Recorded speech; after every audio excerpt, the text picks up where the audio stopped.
Hi and welcome back to the WP Video Magic tutorials. In the first video we looked at adding your keys to get things set up. Now we're going to look at adding new videos and categories as well. The first thing you need to do is scroll down and under WP Toolkit Video Magic choose the option for video shortcodes. This will bring you to this page. Now before we go ahead and add new video shortcodes, I'm actually going to add some categories. This is an internet marketing blog. Specifically it's about affiliate marketing, blogging, list building, things like that. So those are some of the categories that I'm going to add in here. So we've got affiliate marketing, list building, and I'll also do one more for blogging. And simply click on update categories once you have all the categories that you want added. Now let's go ahead and click on the add new video shortcode, which will bring up a new page for us. Okay, so the first thing I'm going to do on the add shortcode page is give this particular video a name. So this is a Warrior Plus tutorial video. I'm also going to choose a category from the categories I just set up. I'm going to choose affiliate marketing. Next we choose the source for our video. So we've got the options of our S3 bucket, our CloudFront, or YouTube. Now bear in mind, if you use YouTube, you need to make sure the video is unlisted, not private. If it's private, it won't show up at all. If it's unlisted, it will only show where you want it to show. It won't show up on your public channel. In this case, I'm actually going to go with my S3 bucket, and I can then choose which of my buckets, I have 4 set up, which of these the video is in. So I'm going to go with Warrior Plus Tutorials.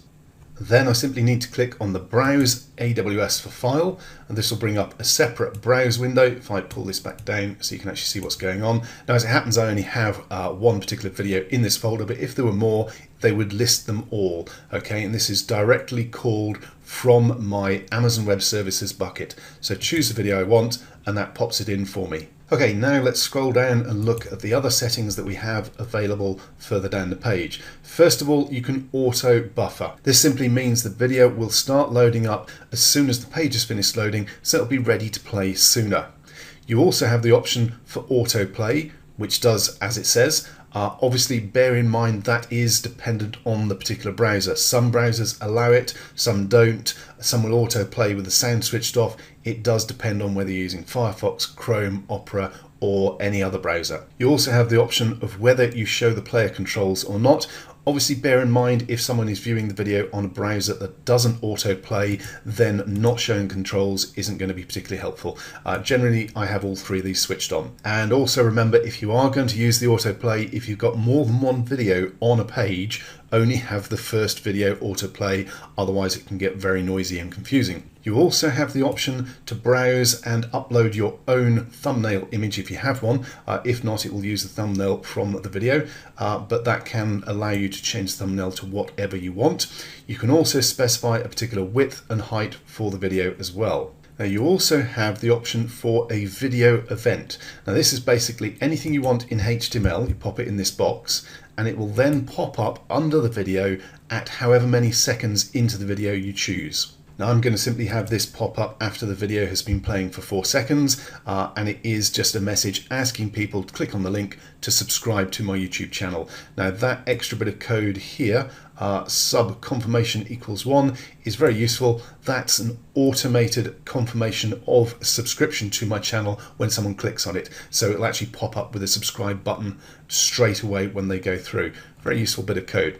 Okay, so that video event will basically pop up whatever you pop in here, whatever HTML or text message you want, it will appear under the video after that many seconds. In other words, a simple but effective call to action. Now you'll notice I've also popped in a width and height because I'm going to put this video on a blog post.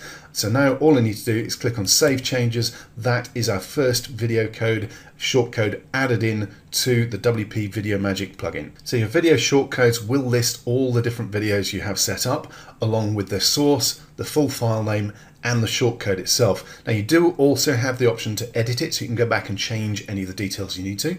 You can also look at the stats, but we'll look at that in a moment on a different page. And if you need to, you can always delete that and start again, or just delete any that you're no longer using. Now don't worry about having to try and remember what the shortcodes are for your different videos. You don't need to.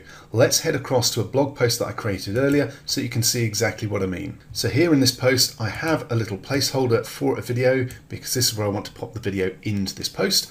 all I need to do is find this icon, WP Toolkit Video Magic Shortcode Browser. Let's click on this and it will bring up a box which will display all our different videos with the categories, so we can choose which one we need and simply click on insert shortcode, and there we go. Our shortcode is straight into our blog post. You do not need to remember what the shortcode is. All we then need to do is click on update to update a new blog post or existing blog post with a new video shortcode from WP Video Magic inserted into it. Okay, so let's head across to that blog post. And if I scroll down, you can see there is the video placeholder that I had. So what I'm going to do is hit Control F5 to refresh this page. It'll take a second or two. There's our new video dropping in.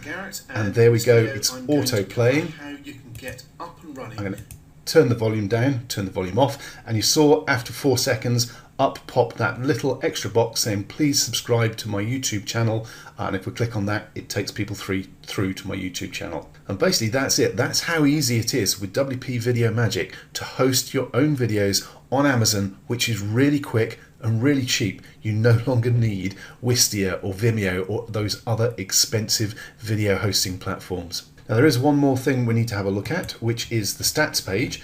And if I scroll down on the left, we can see we have a page called Stats under WP Toolkit Video Magic, and this is what it looks like. This page will list all your videos and how many times they've been watched. Now you'll notice at the moment that is showing a 0 for our video, even though we started watching it, but I hit pause before we got to 15 seconds. Basically the system is set up to only count once someone has viewed it for more than 15 seconds. If they haven't, then it doesn't actually count as a view, especially as a lot of the time you may have autoplay switched on. If they're switching it off before they've hit 15 seconds, they're not really interested, so it doesn't really count as a view. This is following the same sort of principle as YouTube views. On YouTube ads, for instance, you don't get charged for an in-stream video view until someone's watched the video for 30 seconds or more. We've got it set to 15 seconds, so it will only show the number of people who've been engaged with your video for 15 seconds or more. And you also have the option to reset those stats if you need to at any time. Okay, that's the tutorial for WP Video Magic. Thank you very much for watching. Please feel free to get in touch with us if you have any further questions or you need any help with anything.